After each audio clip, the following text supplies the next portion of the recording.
আসসালামু আলাইকুম। সম্মানিত গাইস, আমার প্রাণপ্রিয় ভিউয়ার্স এবং আমার ইউটিউব ফেসবুকের ফ্রেন্ড ফলোয়ার বিন্দু, আপনাদের সবাইকে শুভেচ্ছা ও অভিনন্দন জানিয়ে আজ বহুদিন পর আবার আপনাদের মাঝে হাজির হলাম। আপনাদের দোয়া ও ভালোবাসা নিয়ে ইনশাআল্লাহ আপনাদেরকে সুন্দর সুন্দর ভিডিও দিতে চেষ্টা করব। বিগত 7-8টি মাস আসলে আমার উপর দিয়ে অনেকটা ঝড়-ঝাপটা গেছিল, তার জন্য আপনাদের মাঝে উপস্থিত হতে পারিনি। আপনাদেরকে কোনো ভিডিও বা কোনো রকম বিনোদন দিতে পারিনি, তার জন্য আমি আন্তরিকভাবে দুঃখিত। আপনাদেরকে শুভেচ্ছা ও অভিনন্দন জানিয়ে আমি আপনাদের মাঝে আজকে অত্যন্ত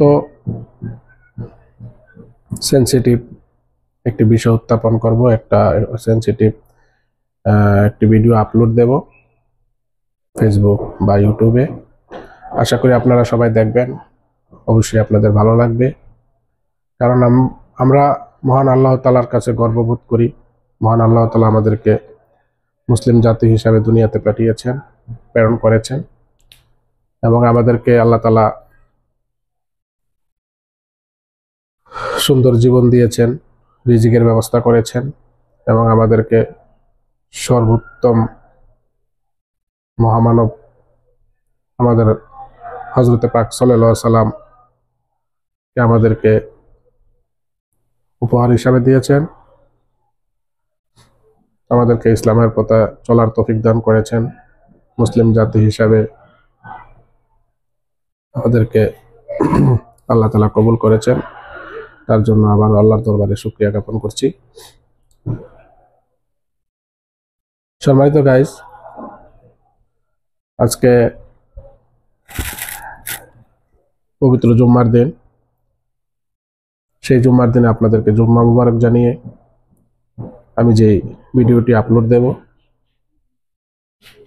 আশা করি সেই ভিডিওটি আপনারা দেখবেন, দেখে আমাকে সাপোর্ট করবেন, আমার চ্যানেলটিকে সাবস্ক্রাইব করবেন, ফলো করবেন, শেয়ার করবেন।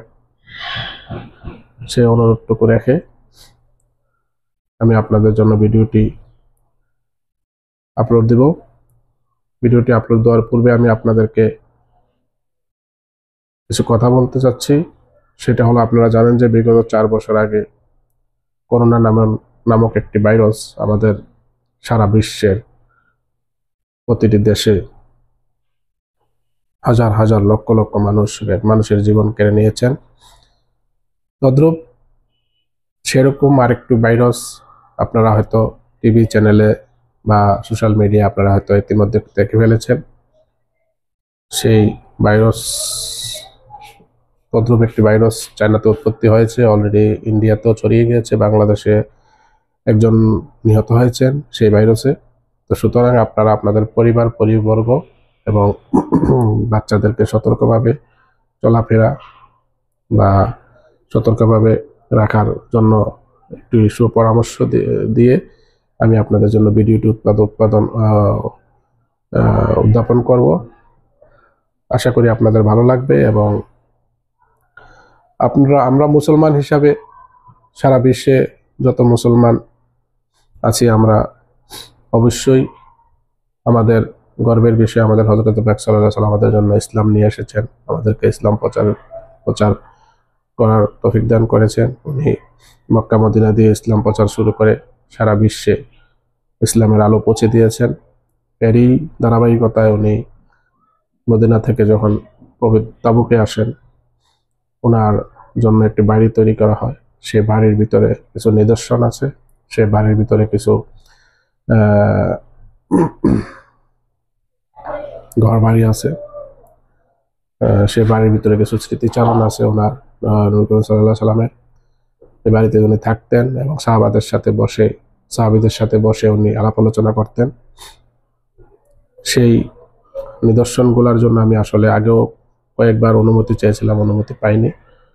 তো গত কিছুদিন পূর্বে আমার এক বড় ভাইয়ের সাথে আমি এটাতে গিয়ে ভিডিও করার চেষ্টা করেছি আপনাদেরকে কিছুটা দেখানোর জন্য। আমি যখন আমাদের হযরত পাক সাল্লাল্লাহু আলাইহি সাল্লাম যখন যুদ্ধ করেন, তাবুকের যুদ্ধে অংশগ্রহণ করেন, সাহাবীদেরকে নিয়ে এই বাড়িতে অবস্থান করেছিলেন এবং যুদ্ধ শেষে যখন তাবুক যুদ্ধ জয় করেন তখন এই মসজিদটি আপনারা দেখবেন, রাসূলুল্লাহ নামে মসজিদটি বানিয়েছেন। সেই মসজিদটি আপনাদের জন্য উন্মুক্ত করা হবে, সেই মসজিদটি আপনারা দেখবেন। এবং তাবুক নিয়ে যারা ইতিহাস লিখেছেন, তাবুকে যারা যুদ্ধ অংশগ্রহণ করেছেন তাদের ভিডিও, তাদের যে ছবি, তাদের যে নিদর্শন, তাদের যে স্মৃতি, সেগুলো আপনারা স্টেপ বাই স্টেপ দেখবেন ইনশাআল্লাহ। তো আপনাদেরকে সেই ভিডিওটি দেখার অনুরোধ রেখে আবারও সালাম জানিয়ে বিদায় নিলাম। ইনশাআল্লাহ নেক্সট ভিডিওতে আবার দেখা হবে। আসসালামু আলাইকুম। সম্মানিত গাইস,